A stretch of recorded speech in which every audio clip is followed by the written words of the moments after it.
तो प्रभु ने कहा मत जाओ। वापस आ गया, बालक का वो लालच सुन के वापस प्रार्थना किया, प्रभु मैं जाऊं क्या? पहले बार प्रभु ने क्या कहा? मत जाओ। वो परमेश्वर का इच्छा था, लेकिन मन में लालच आ गया, प्रमोशन मिलने वाला है, ऊंचा पद मिलने वाला है, पॉपुलर होने वाला है, सब लोग मेरे तारीफ करने वाले, ये ऊंचा पद मिले तो पॉपुलर हो जाएगा ना। वो लालच उसके मन में आ गया, दोबारा प्रार्थना कर रहा है। अभी परमेश्वर सोचा इसके मन में है तो जाओ बोला। गद्दी पर बैठकर निकला, रास्ते में एक स्वर्गदूत तलवार लेकर खड़ा, वो गद्दी को दिख रहा है, एक दूत के हाथ में तलवार है, लेकिन ये भविष्यवक्ता जो परमेश्वर को प्रार्थना करने वाला, परमेश्वर का भविष्यवाणी आत्मा से भविष्यवाणी करने वाला व्यक्ति, वो परमेश्वर का दूत को देख नहीं सका, लेकिन एक पशु देख रहे हैं। और गधी उसको बचाने के लिए दीवार को टकराया, इधर दीवार को टकराया, उधर 3 बार उसको बचाया और 3 बार उसको मारा। तब प्रभु ने गधे का मुंह को खोल दिया। तुम मुझे क्यों मार रहे हैं? क्योंकि तू मेरे इच्छा के खिलाफ तू चल रहा है। तब परमेश्वर ने, वो गधी बोलता है, इतना साल मैं तेरा सेवा किया है, क्या तू मुझे पहचाना नहीं क्या? मैंने कभी ऐसा किया क्या? उतने में बिलाम का आंखें खुल गए और स्वर्गदूत को देख रहा है हाथ में तलवार लिए हुए। और वो स्वर्गदूत कहता है, अगर ये गधी नहीं बचाता था तुझे तो मैं तुझे इधर ही खत्म कर देता था। Praise the Lord. कई बार संसार का विनाश हम अंधा हो जाते हैं, परमेश्वर की इच्छा जान नहीं पाते हैं, परमेश्वर का आज्ञा पालन करने के लिए हम पीछे हटते हैं, अपने मन के इच्छा के अनुसार चलते हैं और आत्मिक रीति से अंधा हो जाते हैं, और उसके बाद हम मुसीबत में, संकट में गिर जाते हैं। प्रभु जो कहता है नहीं करना चाहिए तो नहीं करना चाहिए। प्रभु कहता है ये वचन का पालन करो तो मैं तुम्हें आशीष दूंगा, तो हमें वो करना चाहिए। नहीं प्रभु, लोग क्या सोचेंगे, समाज क्या सोचेंगे, समाज क्या सोचेगा वो सोचो मत, लोग हमारे बारे में क्या सोचेगा वो सोचना नहीं है। अगर हमें परमेश्वर की इच्छा के अनुसार चलना है, वचन जो कहता है वो हमें पालन करना ही होगा। प्रभु प्रभु कहने वाला हर एक जन प्रभु के राज्य में नहीं जाएगा, बल्कि जो मेरे स्वर्गीय पिता की इच्छा के अनुसार चलेगा वो ही जाने वाला है। स्वर्गीय पिता की इच्छा क्या है? उसका हर एक आज्ञा का पालन करें। Praise the Lord. प्रभु मैंने तेरे नाम से दुष्टात्मा निकाला, नई नई भाषा बोला, मैंने अमुक काम किया, तमुक काम किया। प्रभु कहता मैं तुम्हें पहचानता नहीं हूं। जो प्रभु का सेवा करने वाले लोग हैं उनसे प्रभु कह रहा है कि मैं तुम्हें पहचानता हूं, पहचानता नहीं हूं। कितना निराशाजनक बात होगा। प्रभु मैंने दुष्टात्मा को निकाला है, प्रभु मैंने अद्भुत कार्य किया है, प्रभु मैंने बीमारों के प्रार्थना में लोग चंगाई पाया है, और तू कैसा कहता है कि तू मुझे नहीं जानता है? तुमने मेरा अभिषेक को तो उपयोग किया है, लेकिन मेरा वचन का पालन नहीं किया है। आमीन। सिर्फ अद्भुत कार्य, चिन्ह चमत्कार करने से हम प्रभु के राज्य में नहीं जाएंगे। भले हम कितना ही बड़ा बिशप होगा, अपोस्टल होगा, हर एक आज्ञा का पालन करना जरूरी है। मैं पास्टर है इसके लिए मेरे लिए कुछ छूट ऐसा नहीं है। पास्टर हो या बिशप हो या अपोस्टल हो, प्रभु जो कहता है हमें करना है तो करना ही है। हमारा धार्मिकता में नहीं बचा सकता है, हमारा सेवा में नहीं बचा सकता है। हो सकता है हजारों लोग को बपतिस्मा दिया होगा, वो काम हमें नहीं बचा सकता है। क्या मेरा जीवन वचन के अनुसार है? क्या मैं वचन के अनुसार पवित्रता में जीवन बिता रहा हूं? क्या मैं हर एक आज्ञा का पालन कर रहा हूं? क्या मैं इनोक के जैसा प्रभु के साथ साथ चल रहा हूं? क्या मैं पवित्र आत्मा पाया है? क्या पवित्र आत्मा की अगुवाई से मैं चल रहा हूं? प्रभु मैं दान देता हूं, तेरे सेवा के लिए मैं इतना डोनेशन देता हूं, वो करता हूं, तमुक करता हूं। प्रभु कहता हूं मैं पहचानता नहीं हूं। मेरा वचन का पालन करना जरूरी है। यीशु मसीह पुत्र होकर भी हर एक आज्ञा का पालन किया। परमेश्वर के तुल्य होकर भी जब शरीर में प्रकट हुआ, क्रूस का मृत्यु तक उसने दुख सहन किया है, पीछे नहीं हटा है। Praise the Lord. फिलिप्पी 2:5 के अनुसार हम लोग पढ़ते हैं, पढ़ो जरा वचन, 2 अध्याय 5वां वचन। पिछले बार हम लोग ने ध्यान किया है, जैसा मसीह यीशु का स्वभाव था वैसे ही तुम्हारा भी स्वभाव हो, जिसने परमेश्वर के स्वरूप में होकर भी, परमेश्वर के स्वरूप में होकर भी परमेश्वर के तुल्य होने को अपने वश में रखने की वस्तु न समझा, वरन अपने आप को ऐसा शून्य कर अपने आप को ऐसा शून्य किया और दास का स्वरूप धारण किया और मनुष्य की समानता में हो गया और मनुष्य के रूप में प्रकट होकर अपने आप को दीन किया और यहाँ तक आज्ञाकारी रहा, यहाँ तक आज्ञाकारी रहा कि मृत्यु, क्रूस की मृत्यु भी सहन ली। क्रूस का मृत्यु भी सहन लिया है। इस कारण परमेश्वर ने उसे अति महान किया और सबसे ऊंचा नाम दिया है। आमीन। जितना नम्र हुआ है उतना ऊंचा प्रभु ने उसको उठाया है। मृत्यु तक, क्रूस का मृत्यु तक आज्ञाकारी रहा, नम्र हुआ, दास का स्वरूप धारण किया। Praise the Lord, hallelujah. मेरे प्यारो भाई बहन, यूहन्ना कहता है वो मेरे से पहला था। Praise the Lord. मैं बाद में आया, वो मेरे से पहला। इसके लिए बपतिस्मा करने समय कहता है बपतिस्मा तो तुम मुझे देना चाहे, मैं तुम्हें कैसा दूं। लेकिन यीशु मसीह क्या कहता है, मुझे हर एक आज्ञाओं का पालन करना जरूरी है, मुझे हर एक धार्मिकता को पूरा करना है। अगर ये वचन का पालन करेगा तो मैं धार्मिकता को पहन रहा हूं। Praise the Lord. यूहन्ना 1 अध्याय का 16 वचन। क्योंकि उसकी परिपूर्णता में से हम सब ने प्राप्त किया, अर्थात अनुग्रह पर अनुग्रह, इसलिए कि व्यवस्था तो मूसा के द्वारा मूसा के जरिए से आया है, परंतु अनुग्रह और सच्चाई यीशु मसीह के द्वारा आया है। Praise the Lord, hallelujah. जरा और 1-2 बॉटल देना मुझे।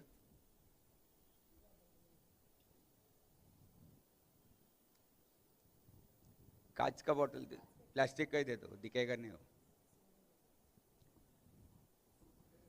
Praise the Lord.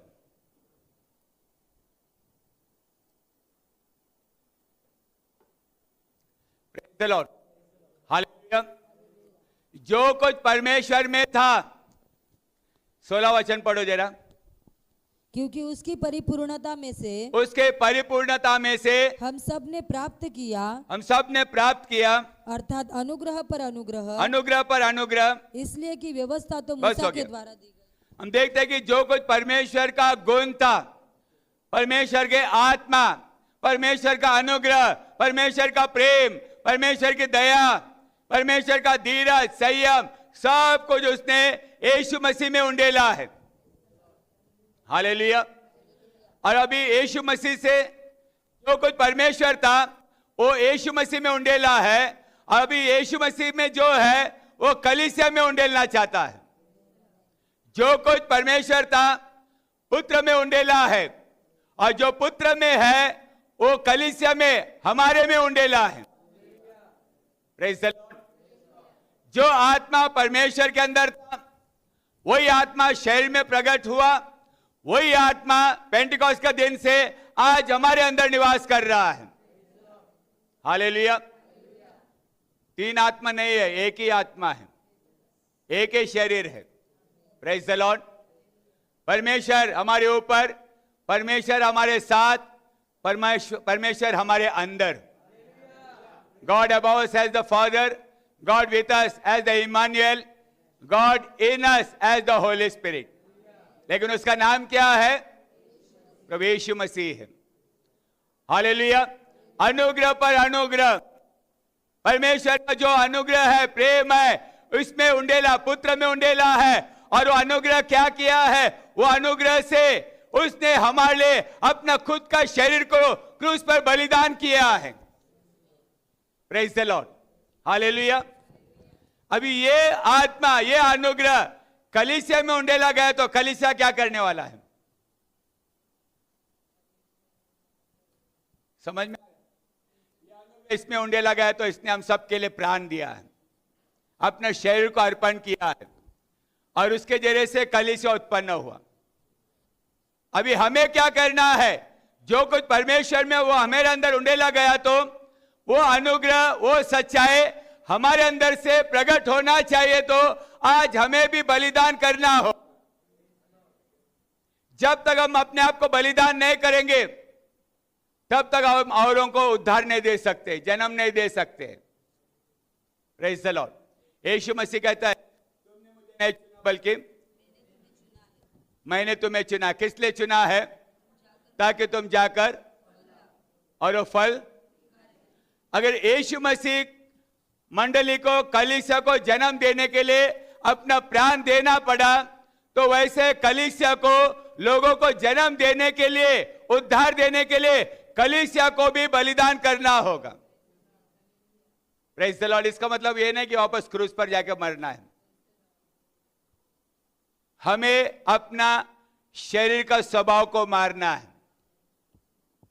Praise the Lord. प्राण, आत्मा, शरीर, ये तीनों को भी पवित्रता से प्रभु के लिए अर्पण करना चाहिए। रोमी 12:1 में क्या पढ़ते हैं कि हम अपना शरीरों को पवित्र, परमेश्वर को भावता हुआ बलिदान करके चढ़ाओ, यही तुम्हारी आत्मिक सेवा है। संसार के जैसा मत बनो, बल्कि हमारे मन के नए हो जाने से तुम्हारा चाल चलन भी बदलना चाहिए। हालेलुया। Praise the Lord. प्रभु सिर्फ हमारा आत्मा के लिए नहीं आ रहे या प्राण के लिए नहीं आ रहे, हमारा प्राण, आत्मा, शरीर को पवित्रता में अर्पण करना चाहिए। हम कहते हैं प्रभु शरीर को नहीं देखते है, बाहर का स्वरूप अंदर का देखता है। जो अंदर है वही शरीर में प्रकट होगा। शरीर को पवित्र करना मतलब क्या है?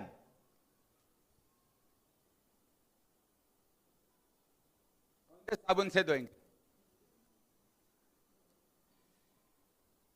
शरीर को पानी से, साबुन से पवित्र नहीं कर सकते। हमारा चाल चलन पवित्र होना चाहिए, हमारा काम पवित्र होना चाहिए। पाप किसके जरिए से होता है? हमारे शरीर से होता है। शरीर को, शरीर के कामों को पवित्र करना चाहिए।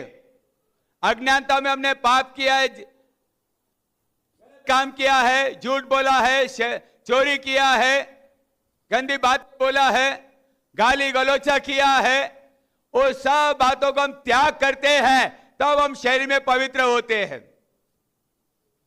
मन का बात क्या है? यीशु मसीह कहता है, तुम जो खाते पीते वो तुम्हें अशुद्ध नहीं करता है, लेकिन तुम्हारे मन से जो निकलता है वो तुम्हें अशुद्ध करता है। हमारे मन में क्या है? कपट, जलन, द्वेष, ईर्ष्या, ये सब जो है, ये शैतानी गुण जो हमारे अंदर आता है, वो हमें अशुद्ध करता है। शरीर को पवित्र करना है, मन को पवित्र करना है, हमारा आत्मा को भी पवित्र करना है। प्राण, आत्मा, शरीर, तीनों के लिए आ रहा है। पौलुस एक जगह कहता है कि शांति का परमेश्वर तुम्हारा प्राण, आत्मा, शरीर को उसके आने से पहला वो तुम्हें पवित्र और निर्दोष रखे। सभी बातों में पवित्रता चाहिए। Praise the Lord. हालेलुया। हम देखते कि आत्मा में हम पवित्र होने के लिए, प्रेज़ द लॉर्ड, ये आत्मा में हमें पवित्र होने के लिए पवित्र आत्मा से हमें भरना चाहिए।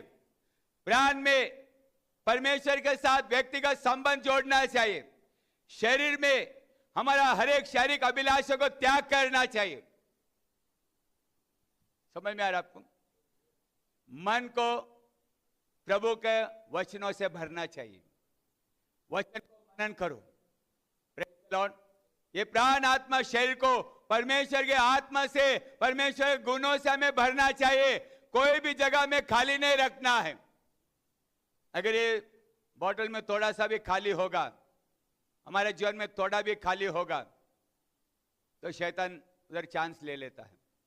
एफएससी में पौलुस कहता है, शैतान को जगह मत दो, don't give place to the devil. हर एक बातों में पवित्र होना चाहिए।